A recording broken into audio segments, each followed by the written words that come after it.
Avec quelle fréquence vas-tu chez le médecin pour te faire un bilan général? Si tu es consciencieux, peut-être 1 ou 2 fois par an, n'est-ce pas? Mais si je te disais qu'il y a plein de tests de santé rapides, faciles et précis que tu peux faire toi-même à la maison et quand tu veux. Continue à regarder pour en savoir plus. Numéro 1. Vérifie l'état de ton cœur et tes poumons. Ton activité cardiaque et pulmonaire détermine en grande partie le bon fonctionnement de ton système. Donc si quelque chose ne va pas avec ton cœur ou tes poumons, tu peux te retrouver avec toutes sortes de problèmes graves. C'est pourquoi il est essentiel de les vérifier régulièrement. Pour faire cela chez soi, rapproche tes mains de façon à ce que tes index forment un J à l'envers. Tiens-les comme ça, avec les ongles en contact, pendant environ 10 secondes. Vois-tu un petit losange dans l'espace entre tes ongles? Super! Ton cœur et tes poumons sont en bonne santé. S'il n'y a pas ce losange, c'est peut-être un signe d'hypocratisme digital, aussi appelé clubbing. Il s'agit essentiellement d'une déformation des doigts qui est associée à un certain nombre de maladies cardiaques et pulmonaires. Selon la clinique Mayo, le clubbing est souvent le résultat d'un manque d'oxygène dans le sang, ce qui peut indiquer certains problèmes pulmonaires. Si tu veux t'assurer que ton cœur et tes poumons vont bien, il y a un autre test que tu peux essayer. Il suffit de monter de 8 à 12 marches en chantant une chanson ou en parlant au téléphone. Si, à la 12e marche, tu as l'impression que ton cœur est sur le point de sauter de ta poitrine et que tu ne peux pas reprendre ton souffle, cela peut être un signe que ton cœur ou tes poumons ont des difficultés. Donc n'hésite pas à consulter ton médecin, il te dira exactement à quoi tu as affaire et t'aidera à remettre ta santé sur la bonne voie. Numéro 2. Vérifie le bon fonctionnement de ton cerveau. Les petits problèmes qui surgissent dans les fonctions cérébrales sont dangereux parce qu'ils peuvent être difficiles à détecter et s'aggravent avec le temps. Heureusement, les experts de l'École supérieure de médecine de l'Université de Kyoto savent exactement ce qu'il faut faire. Selon une de leurs études, la capacité à garder l'équilibre sur une jambe peut facilement t'aider à vérifier si le cerveau est en bonne santé. Tout ce que tu dois faire, c'est de soulever une de tes jambes pour que le genou levé soit en ligne avec ta hanche. Essaye de maintenir cette position pendant 20 secondes. Si tu peux le faire sans effort, tes vaisseaux sanguins et ton cerveau sont certainement en pleine forme. Cependant, si tu as des difficultés à tenir ta jambe en l'air dans cette position, cela peut indiquer un risque accru de maladies cérébrales et de déclin cognitif. Encore une fois, une visite chez le médecin s'impose. Numéro 3. Vérifiez si tu as de l'anémie. Tiens-toi devant un miroir et tire un peu ta paupière inférieure vers le bas. Sors aussi ta langue si tu veux. Le tissu exposé doit être rose vif. S'il s'agit d'un rose pâle ou même légèrement jaune, tu pourrais être anémique. L'anémie est un état dans lequel le sang ne contient pas suffisamment de globules rouges, alias hémoglobine. Ce qui est dangereux avec l'anémie, c'est qu'elle empêche tous les autres tissus de ton corps de recevoir suffisamment d'oxygène, ce qui, en retour, nuit à leur bon fonctionnement. D'autres indicateurs majeurs de l'anémie sont la fatigue constante ou rapide, la perte d'énergie, l'essoufflement pendant l'exercice ou même en montant les escaliers, la peau pâle et l'insomnie. Si tu ressens un de ces symptômes, il est certainement temps de consulter un médecin. Numéro 4. Vérifie ton taux d'hormones. La meilleure façon de contrôler ton taux d'hormones est de faire attention à ta perte de cheveux quotidienne. Les médecins disent qu'il est tout à fait normal de perdre entre 50 et 100 cheveux par jour. Si tu penses que tu en perds plus que ça, fais cette petite expérience. Tout d'abord, assure-toi que tes cheveux sont propres et secs.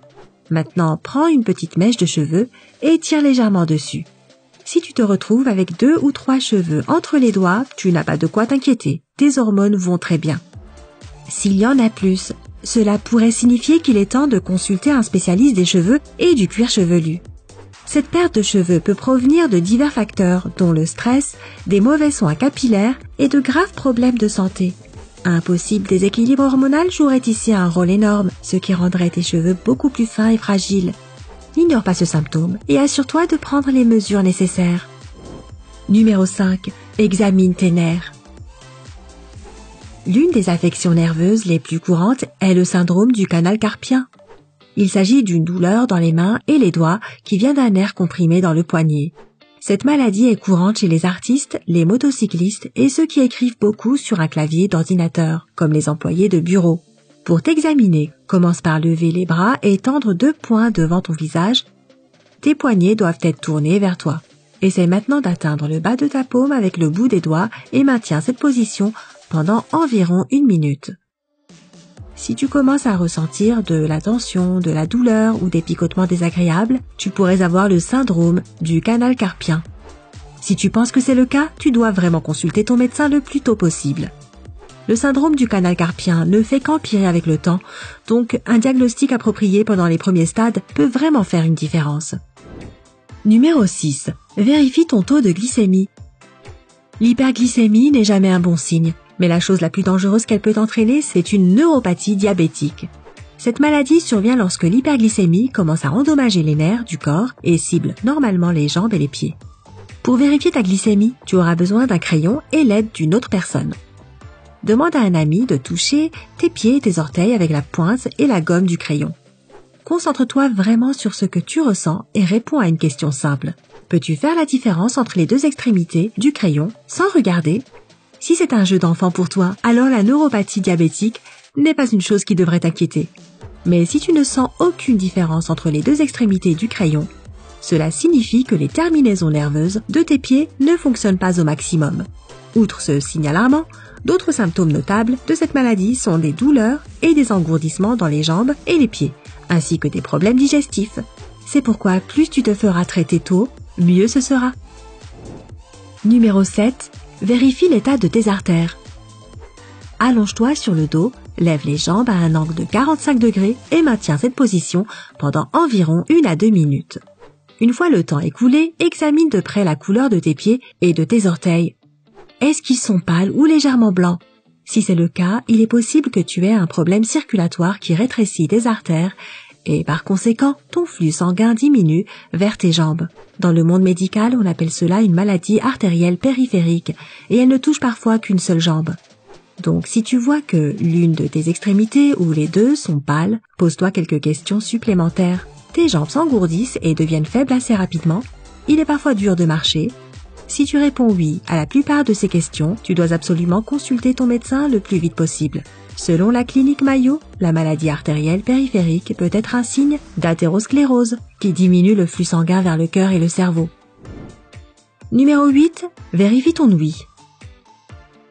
Que cela te plaise ou non, l'audition se détériore avec l'âge. Mais ces changements peuvent parfois se produire bien plus tôt que prévu. Pour t'assurer qu'elle est toujours aussi bonne, va dans une pièce calme et frotte doucement ton pouce sur les autres doigts. Commence par le faire assez près de ton oreille, puis déplace lentement ta main plus loin jusqu'à ce qu'elle soit à environ 15 cm de ton oreille. Si tu peux entendre le frottement à cette distance, ton audition est toujours impeccable. N'oublie pas de vérifier l'autre oreille aussi. Bien sûr, si tu vois que plus tu éloignes ta main et moins tu peux l'entendre, tu devras aller consulter ton médecin pour savoir si tu commences à avoir une perte d'audition. Connais-tu d'autres tests de santé faciles et rapides qui fonctionnent vraiment? Fais-le savoir à tout le monde dans les commentaires ci-dessous. N'oublie pas de donner à cette vidéo un j'aime, de la partager avec tes amis et de cliquer sur s'abonner pour rester du côté sympa de la vie.